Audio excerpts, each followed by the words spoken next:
This whole month, we've walked through designing a raised bed garden, from what sizes to choose, what materials to use to build them, how to properly fill them, and of course, my interview with Gardener Scott last week.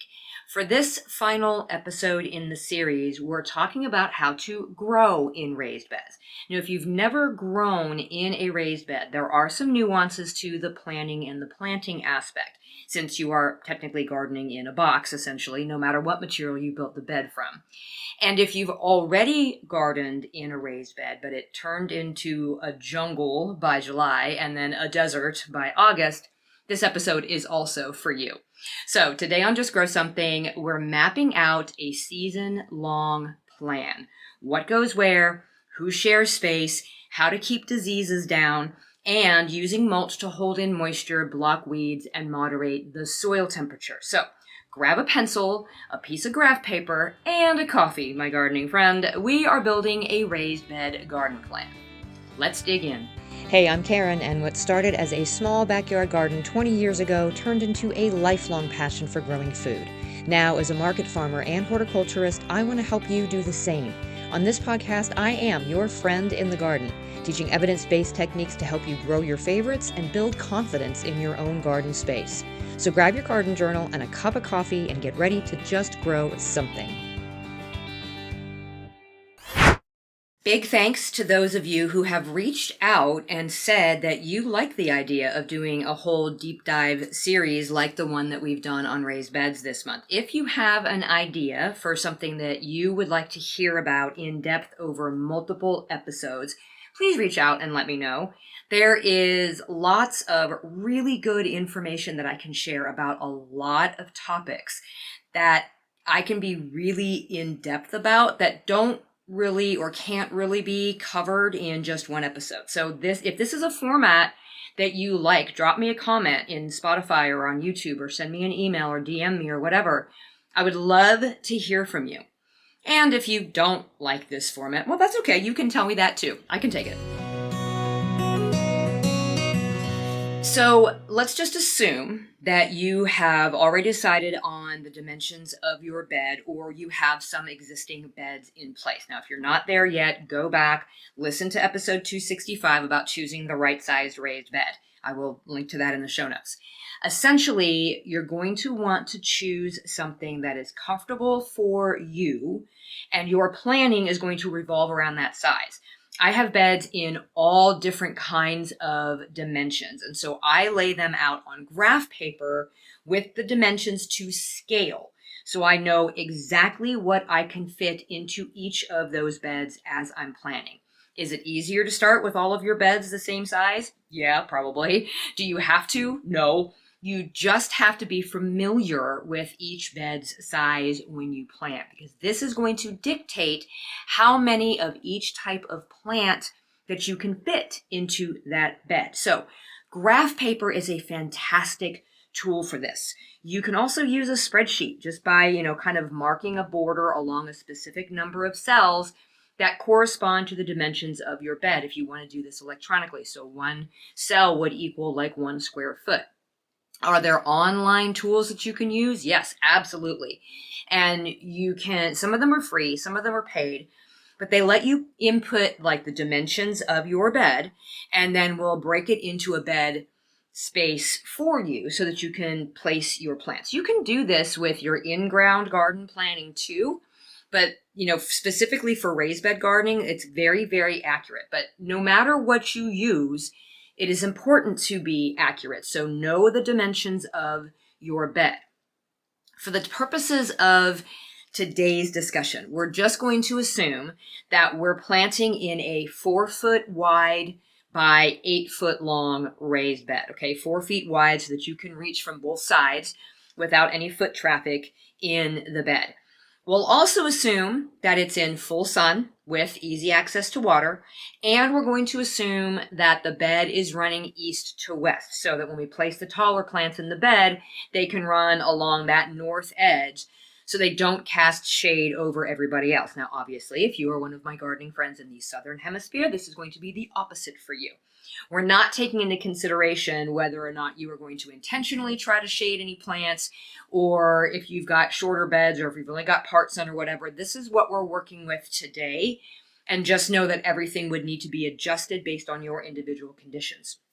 The key here is that we're going to work in blocks instead of long rows. So every square inch of the bed is going to be growing food, and there is no bare soil. The spaces between our containers, between our beds, whatever they are for walking in. We don't need that extra space in the bed, which means we can utilize the entirety of that bed. The caveat here is that we don't want to overcrowd the plants, especially if we are gardening in high humidity. Hello, West Central Missouri, okay? So as we plan, we need to keep in mind two things: the mature size of the plant and how long the plant remains in place. This is not just key for airflow and disease prevention, but it's also a component in our interplanting, which we'll cover as we move on. So let's start by thinking about our spacing, not just for production purposes, but also for airflow and disease prevention. Airflow is absolutely critical in raised beds because we are gardening below the level of the bed material.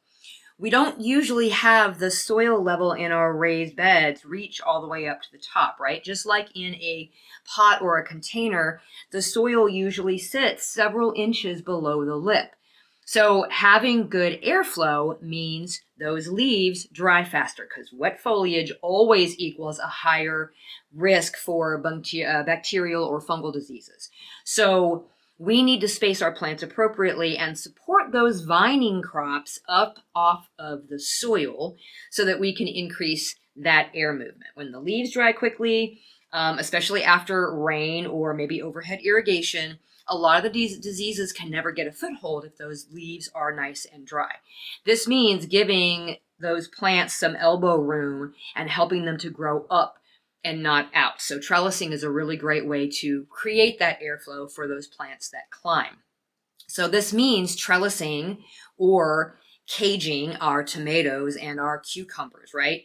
So if we can set those tomatoes about 18 inches to 2 feet apart, either in cages or along a trellis, and then clip those lower leaves so that nothing is touching the soil, that is going to be beneficial for airflow. Same idea for cucumbers. Train them up a trellis. I found a really significant difference this year between my different beds in how well my cucumbers performed with a trellis versus without. The cucumbers that were growing up the trellis definitely produced better. The fruits were just better, right? They had fewer fungal diseases, and the fruits were up off the soil, so they were less open to predation by the pill bugs, which I had a really big problem with this year. I was also able to grow more plants in that same space because they weren't crawling across the soil. They were growing up, which meant I was able to space the cucumbers only about 6 inches apart across each of those trellises, where the beds where they just sprawled across the bed, those plants had to be spaced at least a foot apart, if not more, to prevent them from overcrowding. That is twice as many cucumber plants. Plus, that gave me room to plant things at the base of that trellis to fill the rest of the bed. Pole beans, same thing. Give them something good to climb up for airflow, and then you can plant something else in the remainder of that bed. Some other spacing would be using bush beans, doing bush beans at about 4 inches apart. Peppers can be, just about 8 to 12 inches apart if you're staking them. Peppers like to hold hands a little bit, and staking them keeps them upright when they start to get really heavy with the fruit, so they're not falling all over each other. And it also gives you some more room to sort of plant in and around those plants. Things like kale, where if you're planning on growing them across the entire season instead of just as a spring crop, you're likely going to be harvesting them, the outer leaves first, right? Which means they're going to create this stalk. And then you're going to be harvesting from the bottom as the plant grows up. They're going to kind of create their own airflow naturally at that point. So it's okay to space them where the leaves might be touching each other. So 6 to 8 inches apart is going to be fine because, again, they're sort of naturally going to be lifting themselves up off the ground. Broccoli, on the other hand, gets really big and really leafy, and it definitely needs that airflow. So it really is best to space broccoli plants about 18 inches apart all the way around. Now, that is going to seem like a huge amount of space between those plants when they're little and we first transplant them. But we'll minimize that wasted space when we talk about interplanting. Just keep in mind, when we're planning our spacing, we're thinking about the mature size of the plant prior to harvest, and the broccoli plants get really big. And then they're also in the bed for an extended period of time. If you look on the seed packet and the spacing just doesn't seem to make sense to you because it's either hard to visualize what the mature plants will look like or it just doesn't seem right to you in your garden, you're not alone, okay? A lot of the spacing recommendations that are put onto seed packets are actually based on best performances on a commercial scale. So this means, working in beds that are generally 36 to 48 inches wide with like an 18-inch spacing in between the rows, because that's the size of a tractor tire, right? And the spacing is designed for harvesting equipment or irrigation systems or whatever. It's not generally spaced specifically for home gardening. Honestly, just because there aren't a lot of studies going on to see what works best in the home garden. So, plant breeders are more interested in what's going on in terms of the commercial guys, and then we have to learn by doing and practicing and trial and error, and by just asking people who have done it before us. So if you want a really good guide to start with when you're learning how to sort of grow in this block mentality within your raised beds, then you can start by following the square foot gardening method, the one that was made famous by Mel Bartholomew. Gardner Scott and I talked about this last week about Mel's mix. We talked about it, during the episode on filling the raised beds. But essentially, he sort of spearheaded this idea of the number of plants that you can fit into a 12 by 12 space, and then working through your garden in that type of a grid. So it's going to give you a really good idea of what will fit into a 12-inch by 12-inch section of your bed, or two of those sections if you're growing something that needs a lot of leaf space like that broccoli, right? This is a really good starting point. I put together a download for you that has a chart of over 50 different plants and the recommended number of those plants that you can put into one 12 by 12 square section of your bed. It is very, very helpful when you're sitting down and trying to lay out your garden. So I will link to that in the show notes for you. This is what I mean by planting in a grid and not in rows. Whether you use that chart or just you plant based on the recommended spacing on the packet, whatever it is, think in terms of space around the plant, not space in a row. So like instead of placing your bush beans 4 inches apart in rows that are 12 inches apart, right? We're just going to group them 4 inches apart from each other in a solid block in one part of the bed, or the entire bed, whatever you need, right? Then we can fill in the rest of the bed with other crops, or we can plant them in alternating blocks throughout the bed so that we're not creating a little mini monoculture in the bed that attracts the insects that want to eat those plants, right? This is a form of interplanting, alternating the plants that you're growing, making sure to choose plants from different plant families so it's confusing the insects. Now, if we're looking at things that don't trellis and that do tend to take up a lot of space in the bed for an extended period of time, how do we fit more plants in without causing airflow and fungal issues? That's where we look at combining interplanting and succession planting. That's next. I wanted to give one more really big thank you to Planter Box Direct for sponsoring this month's series on raised bed gardening. It's the support of companies like them that eases a little bit of the financial burden on creating this show. And I love shouting out companies whose product I use in my day-to-day life. Planter Box Direct's planters have become my go-to when replacing old beds or adding new garden space to our farm. And I happily share that with just about every gardener I meet who is looking for high quality materials that last a lifetime, but also look good in the garden. If you've not gone to check out all their color and configuration options, I highly encourage you to take a look at planterboxdirect.com. Once you've decided on your new raised planter, because you are going to love the way they look, use the special code JustGrow20 now through October 15th to save 20% and also get free shipping during this special series. Find my favorite raised planters at planterboxdirect.com and use code JustGrow20 for significant savings now through October 15th. The link is in the show notes. Okay, now let's make our one raised bed do multiple jobs using interplanting and succession planting. First off, what's the difference between the two?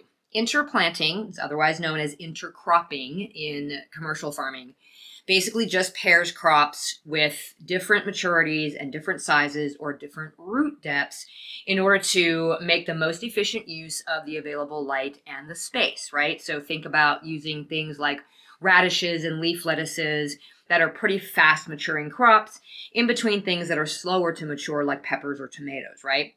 Succession planting gives us the ability to continue harvesting across the entire season so that we don't have gaps in our harvest. And we're doing this by planting the same crop multiple times at specific intervals. So the great thing about combining these techniques in raised planters is that by using blocking or square foot layout in the bed, it makes it easier to design our interplanting and schedule our succession plantings because we have equal spacing in all directions. We're not worried about row spaces interrupting the pattern. So not only are we fitting more into the same space, but we have more control over it because it's more confined. This also means that we're preventing a little mini monoculture from happening. So not only is it more efficient, a more efficient use of space, but it also confuses the pest, specifically if we are interplanting different plant families. So let's take our broccoli as the example, okay? Broccoli takes up a lot of space at its mature size, and it generally stays in the bed for upwards of 60 days if you're transplanting from seedling, 90 days if you're sowing it directly in the bed from seed. That's a long time for one crop to take up that much space, depending on the number of heads of broccoli that you want to harvest, right? If you have a standard variety that produces a head that's between like 4 and 8 inches across, then that leaf span is going to be anywhere from 12 to 24 inches across and about 18 to 24 inches tall. That's a big plant. But like we mentioned before, those plants are pretty small when they first start out, and they take about a month or so to really start that large leaf spread. So we can interplant something else between those broccoli plants to take advantage of that open space while it's available. So if our broccoli are spaced 18 inches apart in our grid, we can look at what might fit in between those spaces temporarily. Something that can be to maturity and harvested in about 30 to 45 days before the broccoli crowds it out, right? So if we go and look at our chart and we see, okay, what can be planted in those 12 by 12 spaces, and we find what we have room for, that will mature quickly. Why does this work? Because if we have 2 broccoli plants that are spaced 18 inches apart, that's 36 inches. That's 3 of our 12 by 12 squares. So in the beginning stages, if our broccoli is centered in 1 square each and they're really small, and there's 1 square between them, we have that 1 square where we can put something temporarily until the broccoli takes over. So what matures in 30 to 45 days that grows in the same weather conditions, those cooler days that broccoli does, that is not in the same plant family? Radishes, leaf lettuce, baby spinach, these are all things that can fit into that space between the broccoli, get to maturity before the broccoli takes over, and they are in different plant families, so we get to confuse those pests. So if we have a 4 foot by 8 foot bed, and we only use half of that bed for our broccoli, and we use the spaces between the broccoli for those other quick growing crops, we can fit 8 heads of broccoli. Plus, if we look at that chart, 16 leaf lettuces per square foot, 9 spinach plants that we can harvest as baby leaf, or we can broadcast seed the spinach and cover the entire square foot, and then 16 radishes per square foot. So in the other 8 square feet that are initially not taken up by the broccoli, we can grow 48 radishes, 32 leaf lettuce plants, and 27 spinach plants, or whatever other combination you want, and still have 16 square foot of space in that same bed to grow something else. So you're going to have some killer lettuce and spinach and radish salads in the weeks leading up to your broccoli harvest. Those plants are going to be out of the way for the final couple of weeks that it takes the broccoli to get to maturity. And then as you start harvesting that broccoli, you can pull those plants, amend the soil, and plant another crop. Now, what if you don't want all of that lettuce and spinach and radishes to come to maturity all at the same time? That's a lot of salad to eat all at once. And then you've got nothing for the couple of weeks while you wait for your broccoli. That is where the succession planting comes in, right? Some of the plants that we grow give us a pretty continual harvest up until the first fall frost. So things like your indeterminate tomatoes and peppers and eggplant and pole beans, these all continue to produce basically until they can't. But most of our other crops are either one and done, like broccoli or cabbage or head lettuces, or our carrots and beets. Or maybe they only produce for a few weeks before they've just given their all and then they're done. So like our bush beans or our sugar snap peas, or if you're doing cut and come again crops like lettuce or spinach that eventually can't handle the heat, right? So if we want salads the whole spring into the early summer, then we have to plant those crops in succession so we don't get them all at once. This means one of two things. We either plant the same crop in a different spot every 2 to 3 weeks, and that staggers the harvest, or we plant different varieties of that crop that have differing maturity dates all at the same time to stagger the harvest. So if we have a whole other 16 square feet in that garden bed that's not being taken up by our broccoli, then we can use that for succession plantings of things that we want to eat over a longer period of time. And then we can interplant those crops to transition from one season to another, okay? And again, because we are planting in our raised beds in a grid, this is super easy to plan by laying it out on graph paper and just marking some dates so that we know how long each thing is in place. Can we do all of this in a raised bed or in an in-ground bed instead of a raised bed? Yeah, absolutely. But it tends to need some more adjustment because we have to consider the edges of those beds and where the plants may spill over into our walkways. So it's doable. It's absolutely how I plan my beds, and it's how I teach my students in my Plan Like a Pro course, but it takes some practice. I find doing this in a raised bed is almost foolproof from the start. If we're always considering the mature size of the plant and how long the plant remains in place, then we're usually going to be okay. And we're pairing that high, low, fast, slow, right?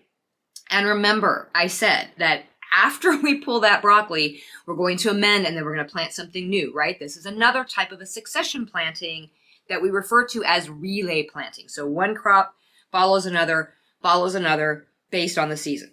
So if you plan this all out on a grid ahead of time, there will be no gaps in your harvest, and there will be no gaps in your bed where the soil is exposed and not being productive. Now, speaking of soil exposure, coming up, we're going to talk about one of my favorite subjects, mulch, and how it helps us control weeds and disease in the raised bed, but also how it can help us to manage the moisture level and the soil temperature in our raised beds. That's next. Mulch is your bed's security blanket. Okay, a 2 to 3 inch layer of clean straw or shredded leaves or dried grass clippings, unsprayed grass clippings, please and thank you, is going to block the new weeds from blowing in and taking hold. It's going to stop any muddy rain splash that spreads diseases from the soil up onto the plant leaves. So this is going to further protect us against the fungal and bacterial diseases, right? But mulch is also going to help us conserve that soil moisture. Sometimes, despite our best efforts, the composition of our soil in our raised bed might drain a little too quickly for our liking. If this is happening, you likely need to add some more organic material to the bed in the off season, but in the meantime, a heavy layer of mulch is going to slow the rate at which the water soaks into the bed, and it's going to protect the soil surface from the drying effect of the sun's rays, which will help you retain whatever moisture doesn't drain from the soil. It's also going to help you with temperature control of the soil. Because there is a smaller volume of soil in a raised bed than in the ground, obviously, the bed is going to tend to heat up sooner in the spring, and we like that. But that also means that the soil temperature can fluctuate dramatically if your temperatures swing widely in the spring like they tend to here. So if you can add a good layer of mulch after the soil has initially warmed in the spring, then it's going to help to mitigate some of those swings. As it remains in place, it's going to actually have the opposite effect in the summer months. So if it's a light colored mulch like straw, it's going to absorb fewer of the sun's rays, and that means keeping the root zone of the crops cooler as the temperatures heat up.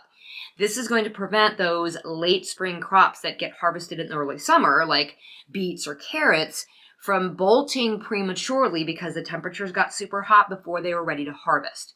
And then, bonus, organic mulches slowly add organic matter as they break down. So by the end of the season, you can just add a good layer of compost and some source of nitrogen right on top of your mulch, and then put some more mulch on top, and it's going to incorporate that under layer as organic matter over the winter time, and it's going to be ready to plant into the spring, and it's also going to increase your biomass.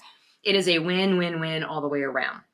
Just keep the mulch pulled back a little bit from the base of the plants by an inch or two, and you are golden. Okay, so let's bring this whole plan together, right? Picture this with me. Along the north edge of our 4x8 bed, we put a sturdy trellis that will eventually hold 4 tomato plants, about 18 inches apart.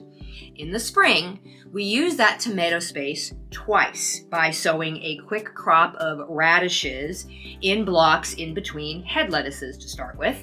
And then we're going to plant those tomatoes in between the lettuces when the soil temperature and the day temperatures are right for planting tomatoes. The radishes and the lettuce will be out of the way before the tomatoes need the elbow room. At that point, you could plant pole beans along that trellis to fill in the space between the tomatoes.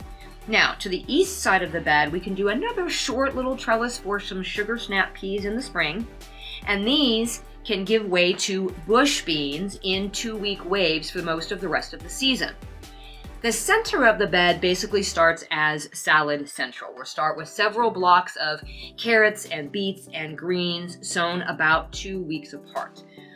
These can give way to summer squashes in the center of the bed as the season warms. Those squashes can produce all summer but then be pulled in the late summer or early fall to give way for more salad greens and carrots and beets for the fall, while the tomatoes stay in place as we plant more lettuces under them, protected from the heat of the late summer, giving way to a fall crop. Now, the front edge of that bed can be planted to onions in the early spring that are harvested in the early summer, with a relay crop of basil and parsley replacing them, and that takes us all the way through until the first frost.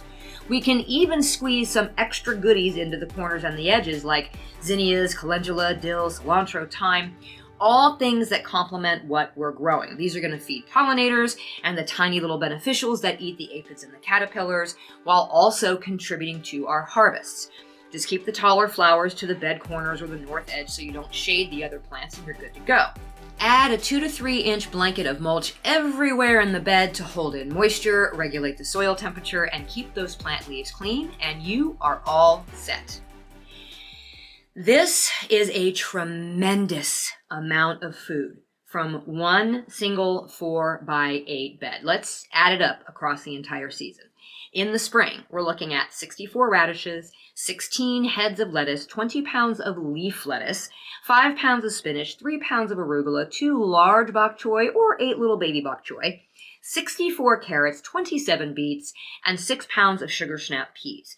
As we transition into the summer, those relay plantings can yield up to 80 pounds of tomatoes, 35 pounds of pole beans, 20 pounds of bush beans, 40 pounds of zucchini or yellow squash or specialty summer squashes, 63 onions, plus a bounty of basil and parsley through the summer, which leads us into our fall harvest of another 16 heads of lettuce, 30 pounds of leaf lettuce, 32 carrots, 18 beets, plus all the other herbs and flowers you could be harvesting along the edges. And we didn't even talk about the succession planting that you could do for things like kale and spinach and carrots that can get to maturity before the first frost and be harvested through the winter in a lot of areas for additional harvests. I'm gonna say it again. That is a tremendous amount of food from one 4x8 foot bed. Now, of course, this depends on your climate, how long your growing season is, and the fertility of your soil, but I actually underestimated some of the yield on these things. So even if you only harvested half of what I mentioned, you would have gotten over 200 pounds of produce from that bed. And if that sounds ridiculous, I can confirm that my 4x4 beds this year have averaged about 150 pounds of produce from each bed due to interplantings and succession plantings. And that's without amending them partway through the season as I change crops. So yes, that number tracks. Okay, so tips for planning your raised bed. Plan the box to be 3 to 4 foot wide, however long you want it to be. Put your trellises on the north and maybe temporarily on the east, and plan your garden space out on a grid. Make sure that you're spacing your plants for airflow, so trellis those vining crops. Don't handle any wet foliage, please. And use the grid to plan how many plants per section so they're not interfering with each other. We're concerned about size at maturity and the amount of time that they spend in the bed. Use your interplanting, high, low, fast, slow, right? Tall plants with short ones, fast maturing crops with the slow ones. Stack the timing and the height of your plants, and then do your successions, small sowings every 1 to 2 weeks. Relay those new crops in as the other ones finish. Mulch everything with a 2 to 3 inch depth of straw or leaves or clippings. This is going to save your water. It's going to block weeds. It's going to reduce that disease splash and modify those temperatures. And then add in your flowers and your herbs at the edges for season-long blooms and even more support for beneficial insects. Just mind your height and your airflow. I will leave that link to that chart to download that tells you how many plants you can put in each 12 by 12 space in your raised bed. I really hope that this series has convinced you how effective growing in raised beds can be. If you have fantastic soil where you garden and the in-ground beds allow you to grow what you need in the space that you have, then no harm, no foul. Keep doing what you're doing. But if you struggle at all with soil fertility or perennial weeds, the space needed to grow what it is that you want to grow, water retention, whatever, I absolutely encourage you to try just one raised bed for next season. Get it set up now, get it filled in, let it mellow over the winter while you grab your grid paper or your spreadsheet and you lay out the garden in the most efficient manner that you can. You will be blown away by the results. Until next time, my gardening friends, keep on cultivating that dream garden, and we'll talk again soon.